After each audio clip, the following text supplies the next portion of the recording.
হরে কৃষ্ণ। জয় শ্রী গুরুদেব, জয় শ্রী শ্রী গৌরহরি, জয় শ্রী শ্রী রাধা মাধব কি জয়। আজ আমরা জানব শিব চতুর্দশী মহাশিব রাত্রি ব্রত সম্পর্কে। এই শিব চতুর্দশী ব্রত কি? শিব চতুর্দশী ব্রত কারা পালন করতে পারেন? শিব চতুর্দশী ব্রত পালন করে আমাদের কি কি করণীয়? আর এই শিব চতুর্দশী ব্রত কবে? 2026 সালে কবে?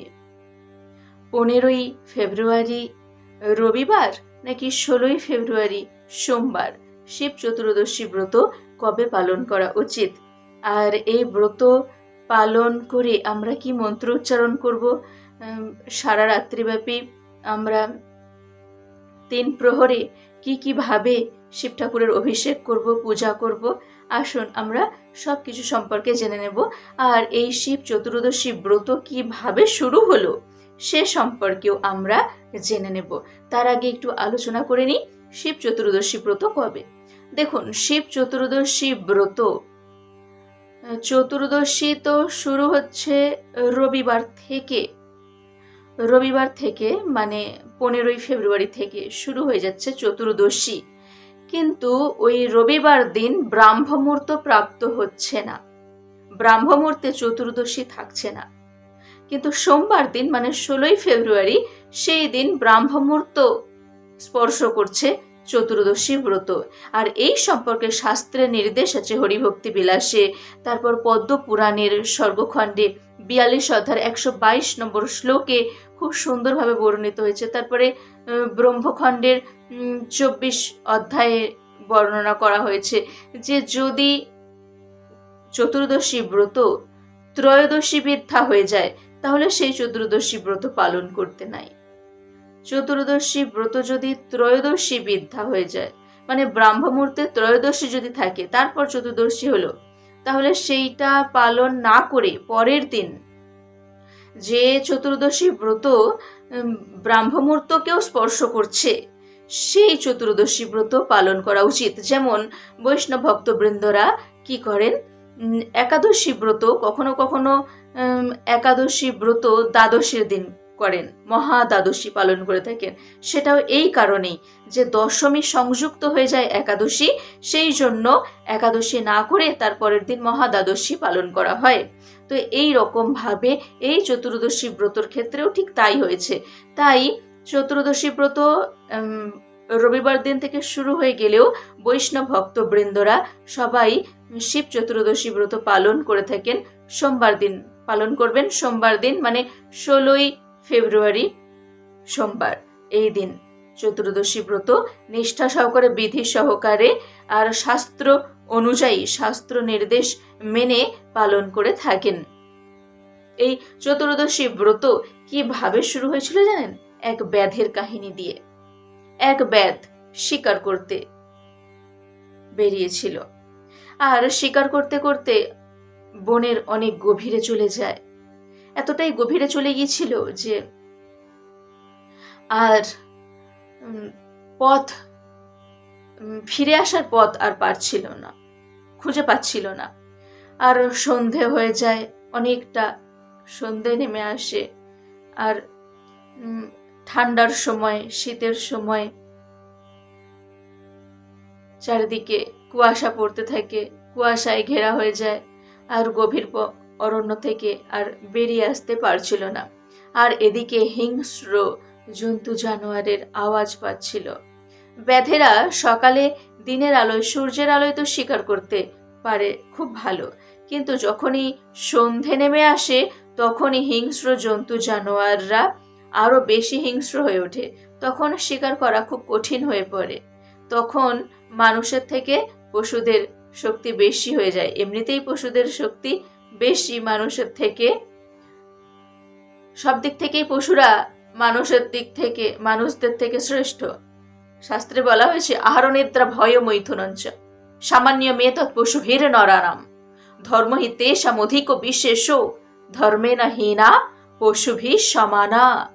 অর্থাৎ আহার, নিদ্রা, ভয়, মৈথুন এই 4টি প্রবৃত্তি মানুষ এবং পশু উভয়ের মধ্যে দেখা যায়। তো তাহলে মানুষ আর পশুর মধ্যে পার্থক্য কোথায়?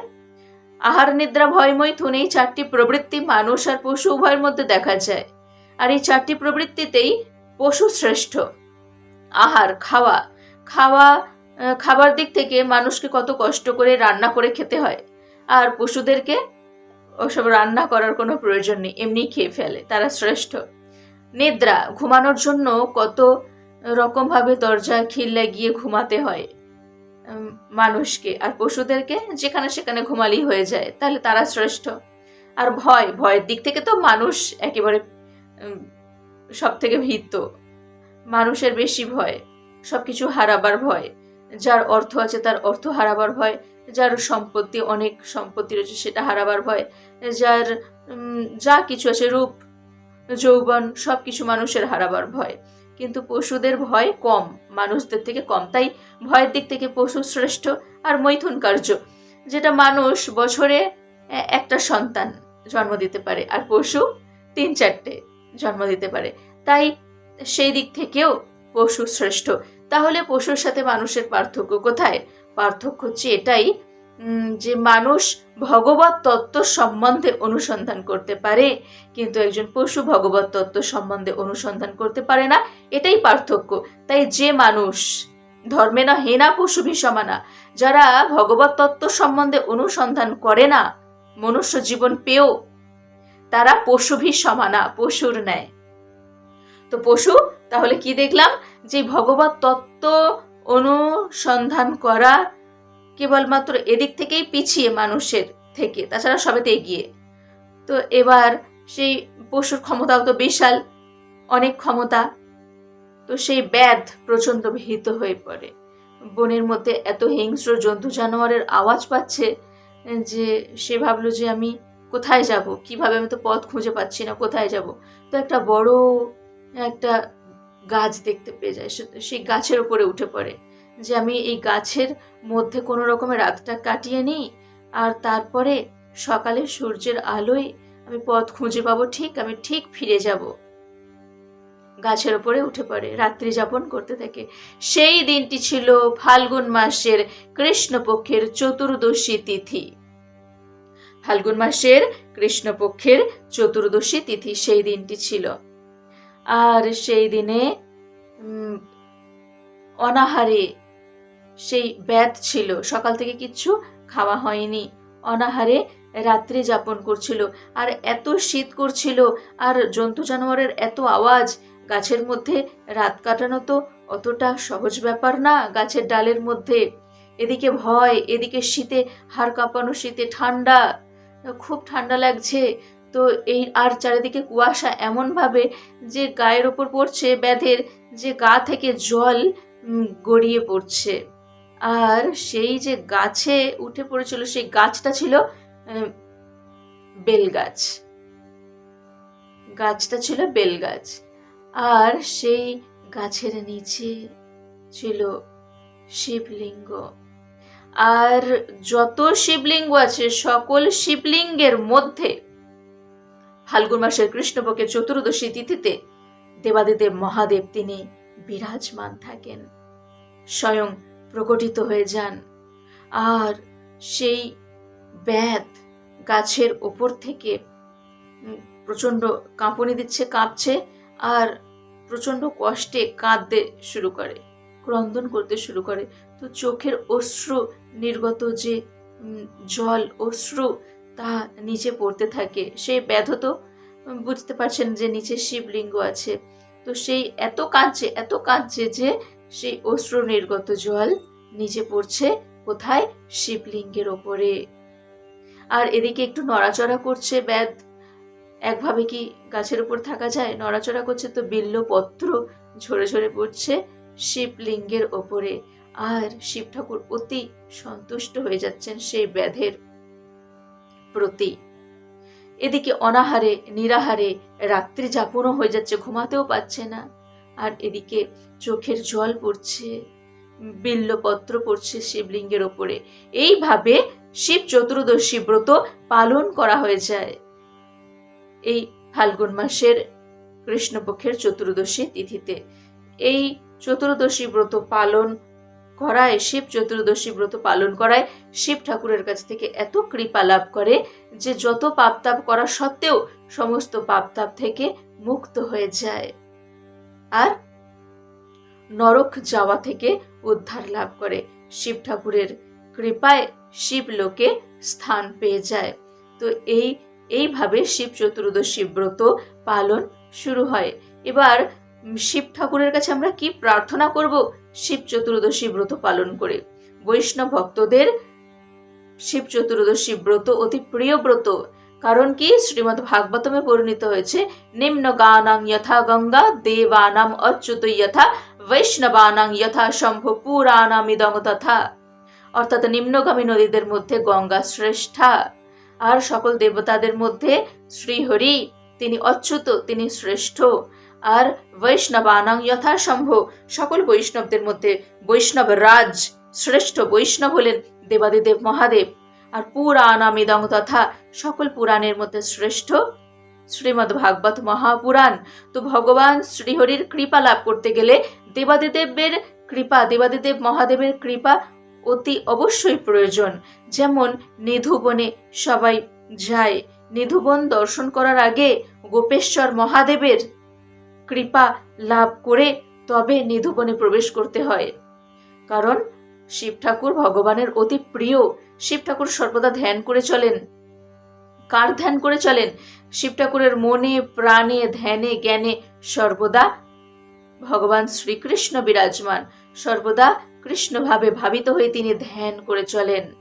শিব ঠাকুর শ্মশানবাসী, শ্মশানে ঘুরে বেড়ান, শ্মশানে থাকেন। কিসের জন্য? শ্মশানে সর্বদা সব দাহ হয় আর সেখানে সবাই হরি বল করতে থাকে। তো হরিনাম শ্রবণের জন্য তিনি শ্মশানবাসী হয়ে গেছেন। এত হরিনাম পছন্দ। তাই শিব চতুর্দশী ব্রত পালন করে অবশ্যই হরিনাম সংকীর্তন করা উচিত। আর জগতের মানুষ কি করেন? শিব চতুর্দশী ব্রত পালন করে বলতে থাকে কি, যারা মেয়েরা তারা বলতে থাকে আমার যেন ভালো পতি লাভ হয়, আমি যেন ভালো স্বামী লাভ করি মনের ইচ্ছা মতো। আবার যারা ছেলেরা শিব চতুর্দশী ব্রত পালন করে তারা বলে কি, আমি যেন ভালো স্ত্রী লাভ করি আমার মনের ইচ্ছার মতো। না, এই রকম ভাবে কখনো প্রার্থনা করতে নেই। জাগতিক কোনো বিষয় নিয়ে প্রার্থনা করলে দেবাদিদেব মহাদেব প্রসন্ন হন না, তিনি সন্তুষ্ট হন না। যদি আমরা শিব চতুর্দশী ব্রত পালন করে বলতে থাকি যে হে দেবাদিদেব মহাদেব, হে পরম বৈষ্ণব রাজ, কৃপা করে আমাকে কৃষ্ণ ভক্তি প্রদান করুন, তাহলে দেবাদিদেব মহাদেব অতি প্রসন্ন হন, অতি সন্তুষ্ট হন কৃষ্ণ ভক্তি প্রার্থনা করলে। তাই শিব চতুর্দশী ব্রত পালন করে কৃষ্ণ ভক্তি প্রার্থনা করবেন, যেন কৃষ্ণ ভক্তি আমরা লাভ করতে পারি, কৃষ্ণ ভক্তি যেন বর্ধিত হয়। তো শিব চতুর্দশী ব্রত পালন করে কি মন্ত্র উচ্চারণ করতে হয় দেখুন। মন্ত্র একটি মন্ত্রেই শিব ঠাকুর সন্তুষ্ট, এক বিল্লপত্র আর কি, ওং নমঃ শিবায়, ওম নমঃ শিবায়, ওম নমঃ শিবায়, ওম নমঃ শিবায়। এই মন্ত্রই শিব ঠাকুরের অতি প্রিয় মন্ত্র। আরও অনেক মন্ত্র আছে, যেমন পঞ্চব্রহ্ম মন্ত্রৈর বা গন্ধ পুষ্প তিল মাস গো ধূমাদীনা মহাপূজাং কৃত্বা, ওম আদ্যায় নমঃ, ওম বামায় নমঃ, ওম তৎপুরুষায় নমঃ, ওম অঘোরায় নমঃ, ওম ঈশানায় নমঃ। এইরকম ভাবে মন্ত্র উচ্চারণ করা হয়। তারপর কি, এবার অর্ঘ্য, শিব ঠাকুরকে অর্ঘ্য প্রদানের মন্ত্র রয়েছে। বলা হয়েছে গৌরী বল্লভ দেবেশ সর্পাঢ্য শশিশেখর বর্ষ পাপ বিশুদ্ধ্যর্থম অর্ঘ্যং মে প্রতিগৃহ্যতাম। এইভাবে অর্ঘ্য মন্ত্র উচ্চারণ করা হয়। আরও মন্ত্র রয়েছে, যেমন বৃন্দাবনীপতে জয় সোম সোম মৌলে সনক সনন্দ সনন্দন সনাতন নারদেয় গোপীশ্বর ব্রজবিলাসী যুগাঙ্ঘ্রি পদ্মে প্রেম প্রয়াচ্ছ নিরুপাধি নমো নমস্তে। এইভাবে মন্ত্র উচ্চারণ করা হয়ে থাকে। এবার সারা রাতব্যাপী কিভাবে পূজা করবেন দেখুন। বৈষ্ণব ভক্তবৃন্দরা কি করেন, সন্ধ্যাবেলায় উপবাস থেকে, সারাদিন উপবাস থেকে সন্ধ্যাবেলায় শিব ঠাকুরের মাথায় জল ঢেলে থাকেন। তো যারা রাত্রে জাগরণ করবেন, তিন প্রহরে জল ঢালবেন, তাহলে তারা কিভাবে জল ঢালবেন? তো 4 প্রহরে জল ঢালার নিয়ম রয়েছে, 4 বার 4 প্রহরে জল ঢালতে হয়। তো প্রথম প্রহরে কিভাবে জল ঢালবেন আর সেই টাইমটা কখন? প্রথম প্রহর শুরু হয়ে যাচ্ছে বিকাল 5টা 33 মিনিট থেকে। প্রথম প্রহরের সময় কখন? বিকাল 5টা 33 মিনিট থেকে রাত 8টা 42 মিনিট পর্যন্ত। এটা হচ্ছে প্রথম প্রহর। এই সময় দেবাদিদেব মহাদেবকে দুধ দিয়ে অভিষেক করতে হয়। আর মন্ত্র কি? ওম নমঃ শিবায়, ওম নমঃ শিবায়, এইভাবে মন্ত্র উচ্চারণ করে দুধ দিয়ে অভিষেক করবেন। আচ্ছা, দ্বিতীয় প্রহর। দ্বিতীয় প্রহরের টাইম কখন? যেই সময় শেষ হচ্ছে প্রথম প্রহরের টাইম, সেই সময় থেকে দ্বিতীয় প্রহরের টাইম। তো 8টা 42 মিনিট থেকে রাত 8টা 42 মিনিট থেকে রাত 11টা 50 মিনিট, রাত 11টা 50 মিনিট পর্যন্ত দ্বিতীয় প্রহরের সময়। এই সময়ে দেবাদিদেব মহাদেবকে দধি দিয়ে অভিষেক করতে হয়। আর এই দধি দিয়ে অভিষেক করার মন্ত্র কি? ওম শঙ্করায় নমঃ, ওম শঙ্করায় নমঃ, এই মন্ত্র উচ্চারণ করতে হয়। আচ্ছা, তৃতীয় প্রহরে দেবাদিদেব মহাদেবকে ঘৃত দিয়ে অভিষেক করতে হয়। আর এই তৃতীয় প্রহরের সময় কখন? ওই যে শেষ হচ্ছে দ্বিতীয় প্রহর 11টা 50 মিনিট, তো 11টা 50 মিনিট থেকে তৃতীয় প্রহর শুরু হয়ে যাচ্ছে রাত 2টো 59, রাত 2টো 59 মিনিট পর্যন্ত হয়ে যাচ্ছে তৃতীয় প্রহর। আর এই সময় কি মন্ত্র? ওম মহেশ্বরায় নমঃ, ওম মহেশ্বরায় নমঃ, ওম মহেশ্বরায় নমঃ, এই মন্ত্র উচ্চারণ করে ঘৃত দিয়ে অভিষেক করতে হয়। আর চতুর্থ প্রহর কখন থেকে?